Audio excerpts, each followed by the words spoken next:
Thaja,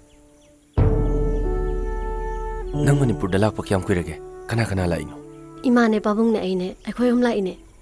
Tha ma khai mukti bharamani. Aidi nang thengnabasidi manga chap manai. Dalechil, aina ngonde am sauni jatni ko. Dalechil chatlamdai da aingon haido kanu hairam isi kai gino ba. Manipur da chatkani ga amta hairam deba. Aduga manasidi am nuai leramine. Natene, aibu kawrage na khanbai ba. Ta pari si na sum oi thore ene. Kaino aseng brai jibo. Sumai naga restaurant da phamninga ise na ha oi thorok pai na tro. Adu de sho lenari ni kaino.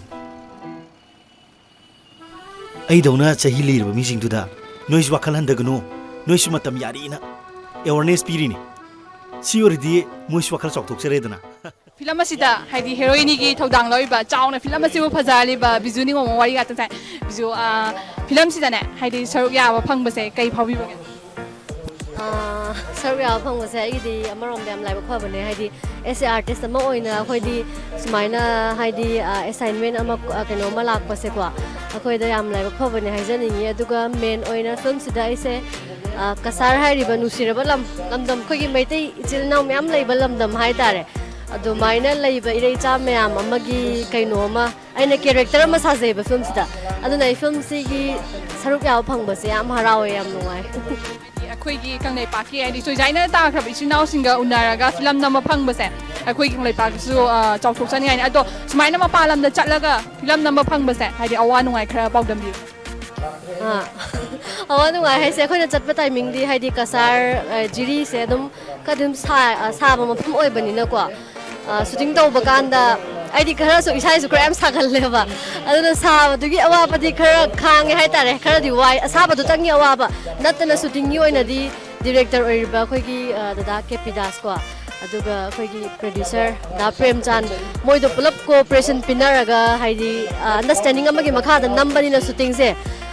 film sigi matang di thoidok na awaba di leitre aduga ai waba haibo asaba dugi waba de ba timing oi beng ne ka ado film sida love story ne do hogalai ba na ha sing da ne bizuna film sigi yenguraga kari paujel bibining ai su thoidok henok ne hena khangbadi na te ai gi pau haidi ai na hinkhalak liba narol sing da bizaning ba we sarga di nusinogon hai ba sidi kaino isorna dum thamama bane ba khodol ne ba si yaw da ba sunga ya ra kun sida never aduna loina mek enjoy tawgadabane life haibase akoina chatliba lambi sida chumna haidi soidana haidi kai haidoino aigi family duna thajana bagi mo haidi hen kanna hotna dana thabak aina chanjali bedu tangdi mai pak na hotna biu asitang hairaga love story haibasidi miyoi ba khuding makini adana it doesn't matter loina me agi sukai de nusina biu loina adu hotna badi lepigan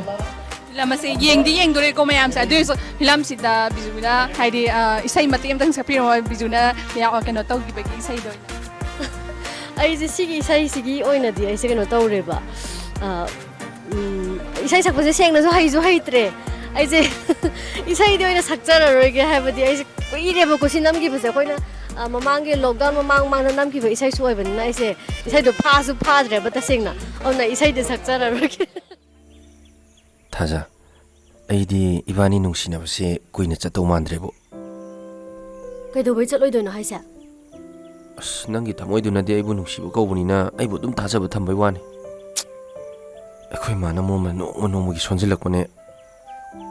Aina maroma thabaka phangdabane.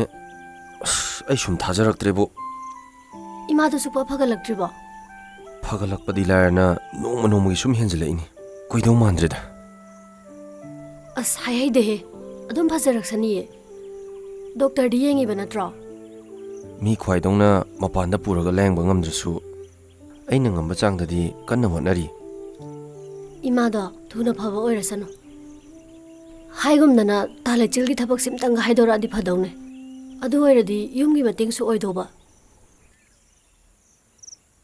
thabak siju phangdradi ibani kaina batam adu di yade Ibani kaina badi yaroi ko nang thabak phangba phangdabaga thungnabaga mari leina hanbadi yaroi nungsinabdi laibani punsigi oi bai ba malakpada nungsibagi marise karisu leiroi matamduda selna lurakani Thaja ibani sum isam chamna khanarasiba kaino tale chinna haidubo ꯑꯁꯦꯡꯕꯅꯤ ꯊꯥꯖ ꯏꯕꯥꯅꯤꯅ ꯍꯣꯠꯂꯤꯕ ꯑꯪꯀꯁꯦ ꯄꯔꯤꯡ ꯆꯨꯝꯃꯁꯨꯅꯦ ꯀꯩꯗꯧꯅꯨꯡꯗ ꯑꯪꯀ phone ꯇꯥꯔꯒꯗꯧ ꯃꯥꯟꯗ꯭ꯔꯦ ꯑꯩꯅ ꯈꯜꯂꯤꯗꯤ ꯑꯗꯨ ꯅꯠꯇꯦ ꯑꯃ ꯑꯣꯏꯔꯁꯨ ꯏꯕꯥꯅꯤ ꯊꯧꯅꯕꯗꯨꯅꯦ ngasi tale chele ngangi meyam sibu kaino film asigi chauna thodang lobiriba dasilemba wari matem to sai dasilemba film se nangi bada koi gi silchar da sat se si je khudong cha ba cha da ba khara budi tambi gre do dasilembe ge sukhar habiu silchar sat pa je adugi matik nuai banadi hena mapung oi hai tare adubu nuai raga di awab je yaw da yade adu na koi gi kamai tawide silchar ji sai dana aduga mo matam du da koi je Durga Puja gi matam oi bhai tare sigi season ji dane koina chatpado Durga Puja gi matam oi bani na moi silchar gi bazar yam chilli dana adu duna koina leiri ba mafam do tana chatpagi khudong cha da bhai tare shooting ga halak pada adu magi wana ga halaga sari ngai do da wana halaga adu daga chatpa yada gi khudong cha da mayam ma leido adu bade dum lambi je koi kai ai tare thaira lakpagi piwam da lakhiba adu ma wa ba yam leigre ado smaina koi kanglai pakhi smaina film ama number da silchar da koi joina taiga ba mai sing se mai punjan laga film number se moi da sam na nuai jaba am phawe ha ko ado smaina da silen ba gi di smaina silchar da chapa ha boy bra kamai to silchar chapa jai mamang da dum chatkre ado sina ai mariak subon do male ini kan bal silchar is mamang da dum chatkre film je smaina love story so e ko ado in khala li na ha nu si nongon da khong da rai ba sing sida da silen na film sigi oina haide kari message pi bininge film sigi oina ko gi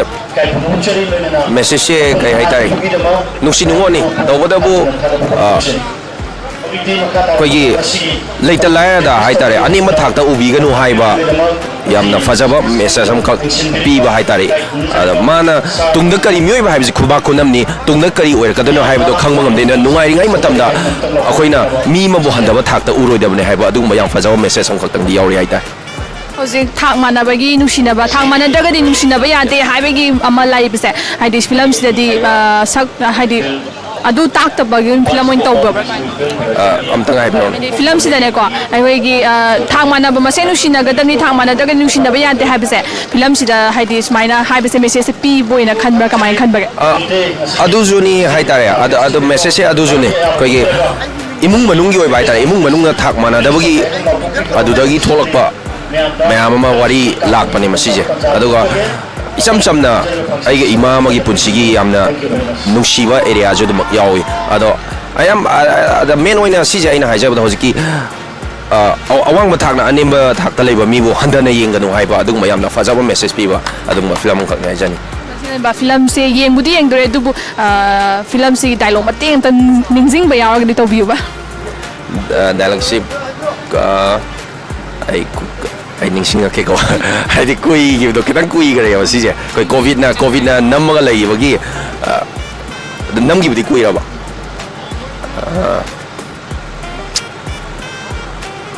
yes ado nanga wai shanam do di pesa di phang de dra sorry sel di phang de dna ai di si ma tek si tam hai di horien yenga khang ani yam nuai ba dialogue yam yaw Asia Kedore thiang kan na thom na phamle misina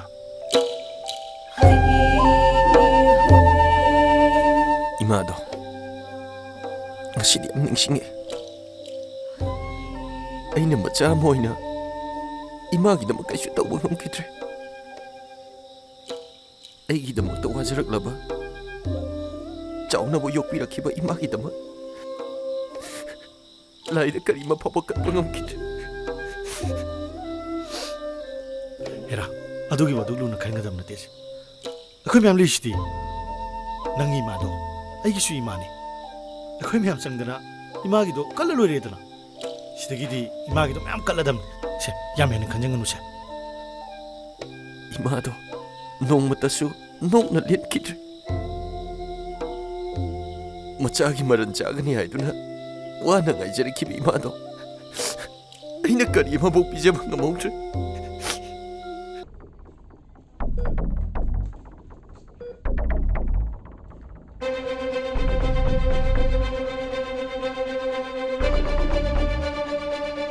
Mari koro kamai toroge noi la ba la somjong ꯁꯣꯝꯗ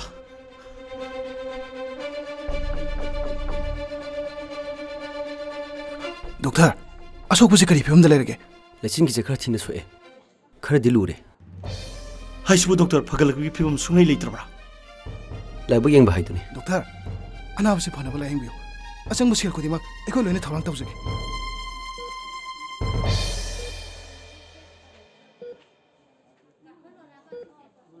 ꯊꯥ ꯂꯩꯆꯤꯜ ꯀꯩꯅꯣ ꯅꯪ ꯇꯧꯔꯝꯃꯤꯁꯤꯕꯣ